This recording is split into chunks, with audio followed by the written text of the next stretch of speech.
यहाँ पे बच्चों मैं आपसे काफी इम्पोर्टेंट डिस्कशन करने जा रहा हूँ।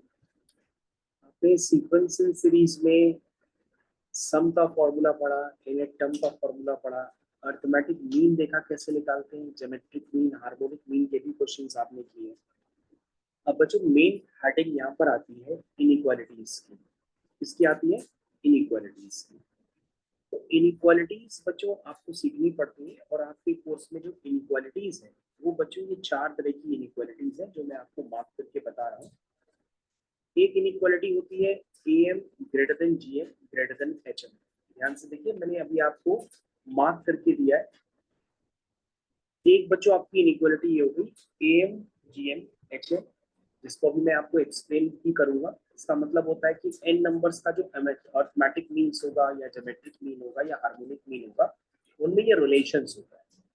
तो बच्चों आपको एक ये इनइक्वालिटी पढ़नी पड़ती है, एक वेटेज मीन्स की इनइक्वालिटी पढ़नी पड़ती है, एक कॉची इनइक्वालिटी पढ़नी पड़ती है और एक पढ़नी पड़ती है arithmetic mean of nth power and nth power of am। ये बच्चों हमको पढ़ना पड़ता है। इन चारों इनइक्वालिटीज पे चर्चा हम लोग स्टार्ट करते हैं फाइनली। देखिए बच्चों, काफी मैं आसान तरीके से बताऊंगा, सिर्फ आपको समझना है। देखिए, सबसे पहले बच्चों हमको सीखना है कि हम चर्चा अगर हम करते हैं अरिथमेटिक मीन, तो यदि बच्चों आपको पता है कि दो पॉजिटिव नंबर्स हैं, लेट टू पॉजिटिव नंबर्स। आप बच्चों दो पॉजिटिव नंबर्स पहले आप एज्यूम कर लो। दो पॉजिटिव नंबर्स क्या है? ए और बी। तो बच्चों लेट ए लिखना स्टार्ट करिए सारे बच्चे।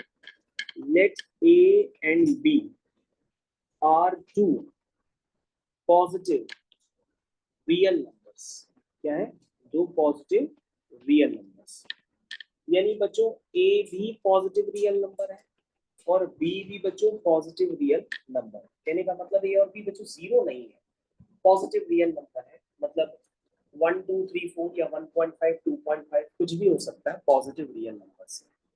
तो बच्चों हमको यहाँ पे इवेल्युएट करना है कि इन दो नंबर्स का जो एम है और जो इन दो नंबर्स के जीएम है, इनका जो डिफरेंस होगा वो हमको कैलकुलेट करना है। तो बच्चों दो पॉजिटिव नंबर्स जो ए और बी है, उनका एम क्या होगा? उनका एम होगा a plus B by two. और दो पॉजिटिव नंबर ए और बी है तो बच्चों उनका जीएम क्या होगा? उनका जीएम होगा रूट ए बी। ये बच्चों मैं आपको पहले भी बता चुका हूँ। अब बच्चों में इनके डिफरेंस को कैलकुलेट करेंगे। तो जब आप इनके डिफरेंस को कैलकुलेट करेंगे तो यहाँ पर आपको थोड़ा एलसीएम लेना पड़ेगा। तो बच्चों जब आप इसका एलसीएम लेंगे और फाइनली जब आगे स्टेप लिखेंगे तो आएगा 2, नीचे आ जाएगा a plus B minus 2 root A B. ये बच्चों इसका एलसीएम निकल करके आ जाएगा। अब बच्चों ध्यान से देखो, ऊपर वाले a को लिख दो रूट ए का स्क्वायर, ऊपर वाले b को लिख दो रूट बी का स्क्वायर, और ये जो रूट के अंदर ए बी है उनको ऐसे लिख दो रूट ए इंटू रूट बी। इस तरह से बच्चों हम ब्रेक करते हैं। नीचे टू आ गया।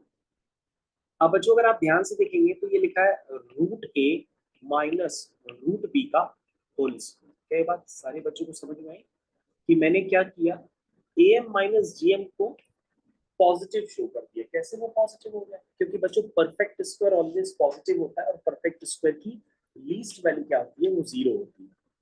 तो बच्चों ये वैल्यू परफेक्ट स्क्वायर की पॉजिटिव हो सकती है। और जीरो कब होगी बच्चों? जीरो बच्चों तब होगी जब नंबर्स आपस में इक्वल होंगे, यानी a is equal to B हो जाएगा तो उनका डिफरेंस जीरो हो जाएगा। तो ये वैल्यू जीरो भी हो सकती है या जीरो से बड़ी भी हो सकती है। तो बच्चों आपने क्या कैलकुलेट किया था? आपने कैलकुलेट किया A M minus G M. तो बच्चों जब आपने A M minus G M calculate किया तो उसका डिफरेंस कैसा आ रहा है? पॉजिटिव आ रहा है। ध्यान से देखिए, A M minus G M का जो डिफरेंस आ रहा है वो पॉजिटिव आ रहा है। पॉजिटिव मतलब ग्रेटर और इक्वल टू जीरो। और बच्चों इक्वलिटी कब होल्ड करेगी? जब नंबर्स आपस में इक्वल हो। तो बच्चों हम क्या इसको हम ऐसे लिख सकते हैं कि एम हमेशा जीएम से क्या होगा? बड़ा हो सकता है या बराबर हो सकता है।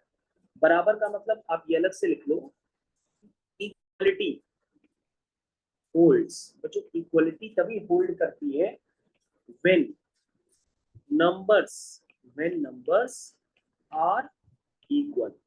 तो बच्चों आपको ध्यान देना होगा, इक्वलिटी तभी होल्ड करती होती है जब नंबर्स आपस में क्या होते हैं, इक्वल होते हैं। तो बच्चों ये आपको ध्यान देना है। अब बच्चों आपकी कंप्लीट इनइक्वालिटी क्या थी, आपने अभी देखा था कि एम जीएम से बड़ा है और फिर जीएम एचएम से बड़ा है। तो बच्चों आप अपनी इनइक्वालिटी को कंप्लीट प्रूफ करने के लिए अब आप जीएम और एचएम का डिफरेंस निकालें, ठीक है। चलो चेक करते हैं। जीएम कितना है बच्चों, रूट ए बी होता है। बच्चों मैंने आपको एचएम भी सिखाया है कि अगर नंबर्स एचपी में होते हैं तो उनके रेसिप्रोकल एपी में होते हैं, और दो नंबर्स का जो हार्मोनिक मीन होता है वो होता है 2ab upon a plus B. क्या आपको ये याद है कि दो नंबर्स का हार्मोनिक मीन क्या होता है बच्चों, 2ab upon a plus B. बच्चों अगर आपको नहीं याद है तो मैं इसका तरीका बता देता हूँ, आप अपनी कॉपी में लिख लीजिएगा। आप लिखिएगा A B C H P में है, तो उनका रेसिप्रोकल कर दीजिएगा तो आ जाएगा 1/a 1/b 1/c, A B में बन जाएंगे। अगर ए बी में है तो कॉमन डिफरेंस सेम कर दीजिएगा, यानी कि 1/b minus 1/a is equal to 1/c minus 1/b। तो वहां से बच्चों आ जाएगा 2/b is equal to 1/a plus 1/c। यानी यहाँ से जब आप b कैलकुलेट करेंगे तो आएगा 2ac upon a plus c।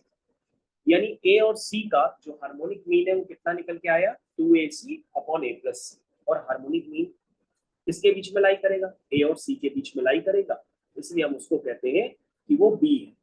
तो a b c अगर नंबर्स hp में होते हैं तो b की वैल्यू होती है 2ac upon a plus c, जहां पर b क्या होता है, a और c का हार्मोनिक मीन होता है। उसी तरह से बच्चों यहाँ पे a और b का हार्मोनिक मीन क्या होगा, 2ab upon a plus b।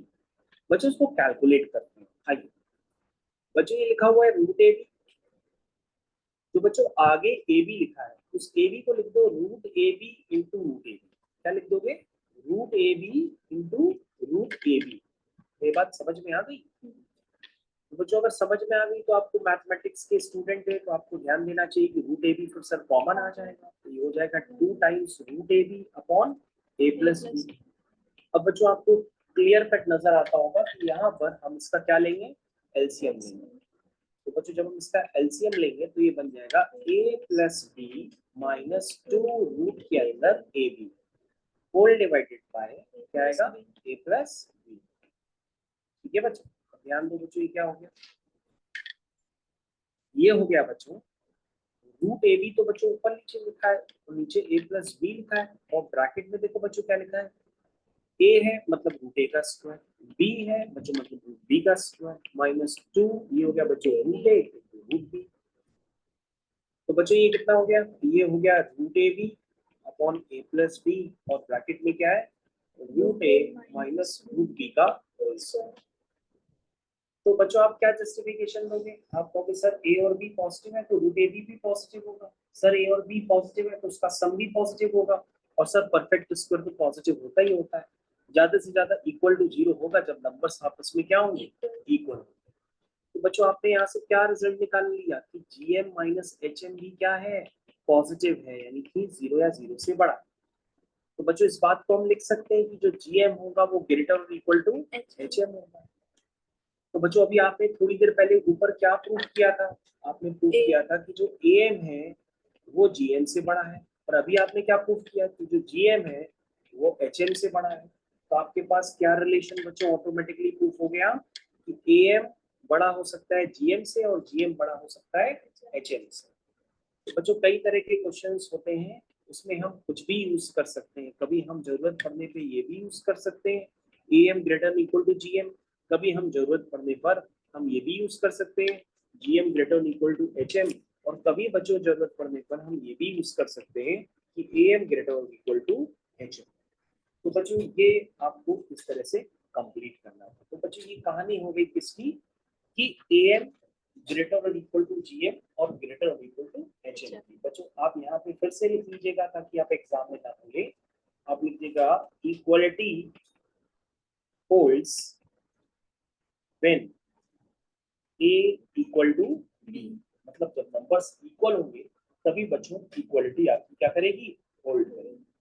तो बच्चों ये तरीका किसके लिए है, ये है आपका एम ग्रेटर और इक्वल टू जीएम और ग्रेटर इक्वल टू एचएम। तो बच्चों आपने अभी फर्स्ट इनइक्वालिटी को प्रूफ किया है। क्या फर्स्ट इनइक्वालिटी आप लोग समझ गए कि कैसे प्रूफ करते हैं? Thank you.